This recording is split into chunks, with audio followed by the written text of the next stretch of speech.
the National Youth Advocate Program. 20 years of compassion and caring. Inspired by one man, Mubarak Awad, whose childhood began with nothing remotely resembling compassion. The year is 1948. Mubarak Awad is 5 years old. His family is trapped in the middle of the Arab-Jewish conflict, living outside the walls of Jerusalem. Mubarak is one of 7 Palestinian children. His mother studies nursing. His father works in the local hospital. Mubarak's brother, Nicola, is 10 years old. My dad worked in the hospital. So he asked me to run inside the house and go and get a banner that he put on his arm and have the Red Cross on it, so people know that he is not a fighter. Okay. And the shot came over and just killed him. And when I came back, he was just falling down. I mean, it's like a 5-year-old have no understanding what's going on. Just seeing the idea that we have to bury him or in the house, that's have a print in my mind that we have to bury him ourselves because of the war. We have no time to bury him. And we were trapped between the Arabs and the Jews. So we decided that we would dig in the backyard and we pray and bury him there. And we did. The Awad family finds themselves in a state of disarray and shock. The Awads are now refugees in a no-man's land in which their family has lived for generations. Mubarak's youngest sister is 40 days old. We lived the first few months together. And then my mother, because she was working at the hospital, she had no place to keep the kids, or nobody can babysit the kids. Mubarak's mother is not. All but 2 children are scattered throughout the city in homes and orphanages. Despite these hardships, she refuses to sever ties with her children and maintains contact. Her Christian values will provide a guiding foundation for her family. And we have so much respect to my mother because we felt sorry for her because she lost my dad. So when she said anything to us, it's just like a Bible. Well, one of the things which helped me more is that the spiritual component of my mother, that always that she will say to us, we have to forgive the people who did that. Those who kill your father, they never knew that I and all those children are behind him. Christian component of my mother and the family kept us from having a concept of revenge. Despite the many hardships of separation, Mubarak says he is one of the lucky ones, living in the orphanage home of Katie Ann Towns, who also shares his mother's values. Even as a youngster, Mubarak develops a sense of what is right and how to go about making things happen his way. No, I remember on that, even when I was around 11, 12, that we don't have eggs. And I was trying to get all the students in that time to protest and not to eat until we will have 1 egg. And we protested like for 3-4 days not to eat until the orphanage started giving us 1 egg a month. I was doing all that without knowing that this is a protest. So that protest worked, even with all the difficulties they gave us, the people who are working there, but they start producing eggs once a month for us. Oh, Mubarak. Mubarak was a wonderful boy. He was strong when he was a child, and he didn't mind anybody. He will do whatever he thinks it's right. And he does that all the time, still now. Mubarak's relative good fortune continues. George Sokolowski, an acquaintance of Katie Ann Towns, is affected by the family's plight and provides funding for Mubarak and his brother to attend a prestigious private school, St. George's, in Jerusalem. After high school graduation, he is determined to study for the ministry. Mubarak wins a full scholarship to Lee College in Cleveland, Tennessee.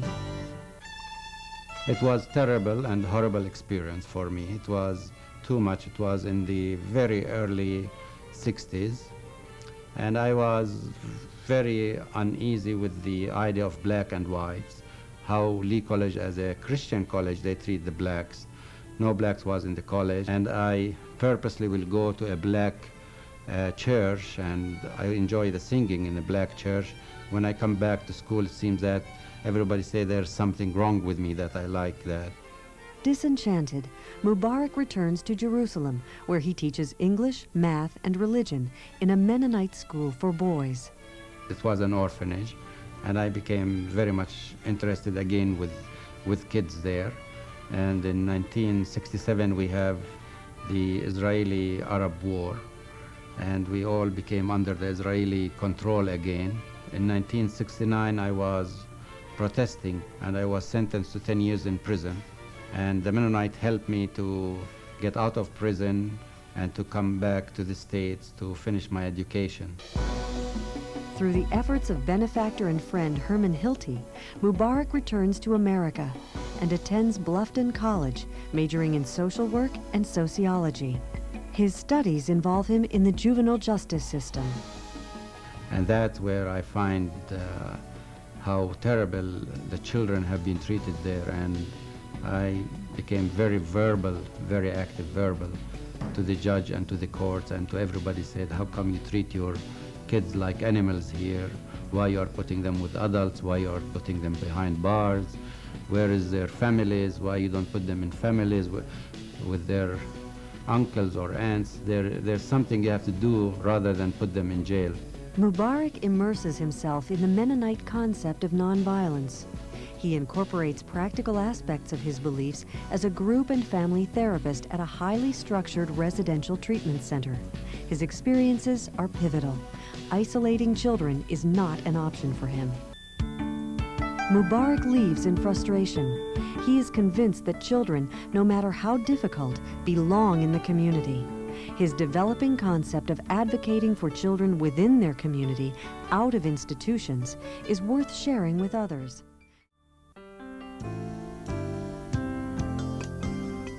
Van Wert, Ohio. The Ohio Youth Advocate Program begins on a wing and a prayer, fulfilling the dream of a man determined to make a better life for children and families in need.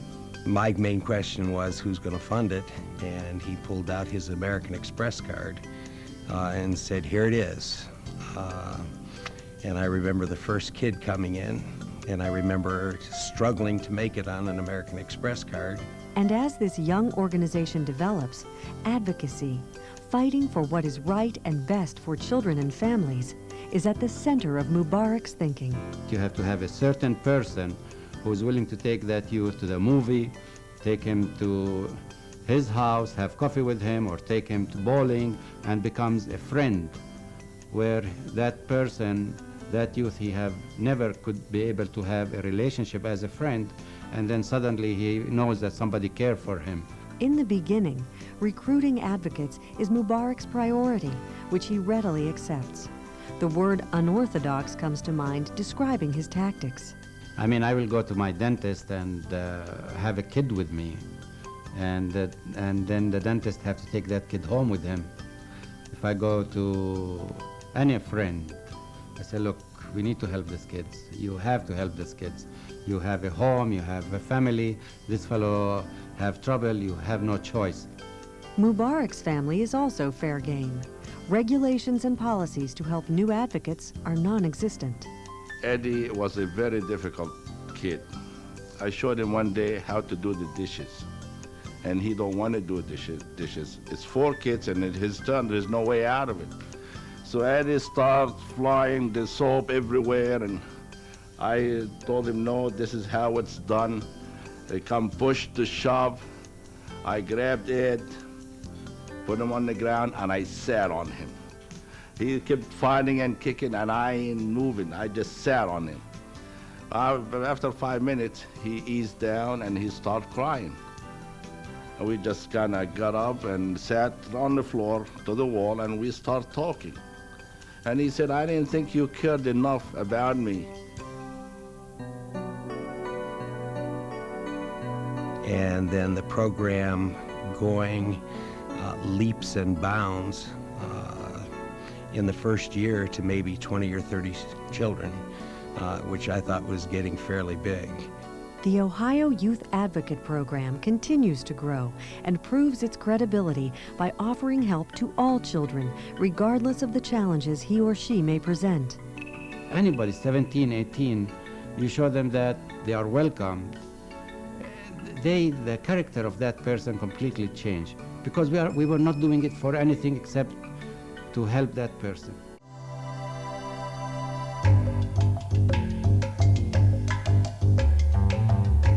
Satisfied that his organization is gaining strength, Mubarak is drawn back to his occupied homeland. He is bound by conscience. So many of the children there who have been in prison and they lost their family, and I felt strongly that I'll be able to help the Palestinian children there. Mubarak Awad is an advocate of nonviolent resistance, but the Mubarak Israelis gains start- international prominence as he helps his people nonviolently resist Israeli occupation. He starts the Palestinian Counseling Center, helping troubled youth and families. Publishes a widely read manifesto suggesting 120 nonviolent ways to end the occupation. And later, forms the Palestinian...